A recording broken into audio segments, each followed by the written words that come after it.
Jaranan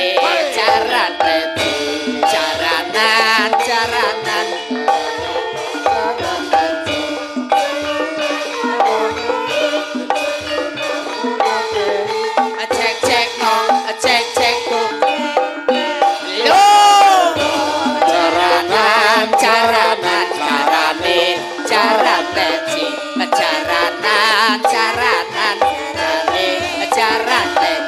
asing numpak asing iring cek turun Mas Gareng dan hari ini bagi saya itu sesuatu yang baru mergo sebelum dalang niku wonten tayub leres.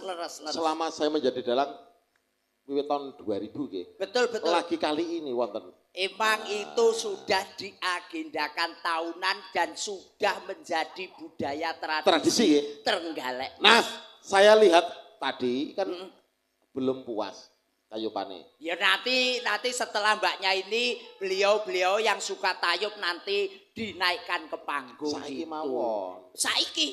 Loh, urung sik to iki ben nyanyi pisan tok ngono bar ngono tayub to Mas kok ya. Mula kena digaris bawahi Mas, dulur Trenggalek, dulur Pacitan ngenekne tayub. Mula urip ning desa ke tayub ke ditata bene bisa guyub lah. Kuwi lho yuk rungokno. Nggih, mula persatuan itu tidak hanya dieratkan oleh kepemerintahan, persatuan bisa dibina oleh budaya pada kesempatan malam hari ini. Sampeyan kok iso pinteri? Lah ya wis lunas Mas. Oh. Dek. Rene sik tak tepung sitok boko sitok. Jenengmu mau sapa, Dek? Kula Rere Reni. Iya, dari mana, Dek? Kediri. Nah, status sekarang apa, Dek? Sekolah atau kuliah? Ning panggung aku single, Mas. Kalau di rumah? Di rumah duwe bojo. Mundur. Ora kanggo duwe bojo. Apik. Upane kok ngono sia-sia. Rodok rono amor sing gender, gampang. Lho malah Rono. Marem sing gender malah. Rono sing gampang. Oh iya. Yuk, garengnya apik lho gareng. Alhamdulillah, Mas. Wah, San, aku berkah barokah ya Allah. Kowe engke wis duwe bojo ya, Nduk? Wis duwe bojo ta? Ya pisan. Rono. Bismillahirrahmanirrahim. Ya Allah Mas Dalang. Muga-muga Nggih. Nduk, Dalem, Mas. jenengmu mau sapa, Nduk? Selfie. Ya. Sekolah atau kuliah? SMP, Mas. SMP sekolah menengah pertama. Nggih. Alhamdulillah. Sama ya percaya to, Mas? SMP sekolah menengah pertama. Nggih. Estu. Tuh. Alhamdulillah, Duk. Kowe tak pacar gelem, Duk. Emoh, Mas. Ya Allah wis rono. Aku wedi. Kosek ta? Duwe bojo mbok kek kono. Di pacar mbok mbok kek kono. Terus karepmu? Aku tak karo Mbok D iki ae.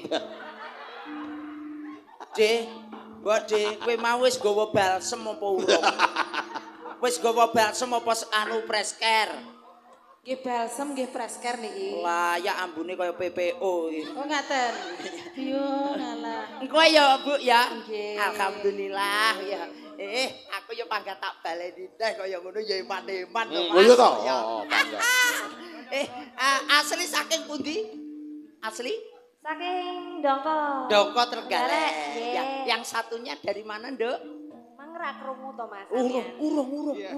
Kupingku ki rada kopoken, Nduk. Mare kupingnya sampean sisian lho. Lek kuping loro kuwi dadi siji kupinge wedhus bar dikorban. Mergo lunas ki mau lho, Dok. Kediri mang lho. Kediri, Dongko karo Kediri. Nggih. Omong-omongan kono sik karo sing ngisor, apa kelangenanmu, apa kesenenganmu gending sing paku iki iso ngibur dulur-dulur wonten ing Duren Trenggalek. Nggih. Mas, ngene iki lho, Mas. Petungan ki lek kepenak. Nggih. Petungan lek iso cair ki ya ngono ki satset lan ngoten niku. Jenengan teng mriki dalang ping pinten, Mas? Tengkale. Ping kalih, Mas. Alhamdulillah. Muga-muga taun ngajeng mengki jenengan didhawuhi melih ten Pak Bas nggih. Nggih, Mas. Lha kok sajane kaya wangel men ngenane. Mas Nggih, Bas. amin amin dulur kula niku. Nggih, Mas Bas pripun wong dulur kula lanang Jember ki kok omongi sok ben taun ngarep ben dalan rene kok jajakne mikir-mikir niku. Ora mboten Mas jas kiting. Etes jas kiting. Sampun, Dok. Sampun. Oke, monggo, Cok. Ditanjakne.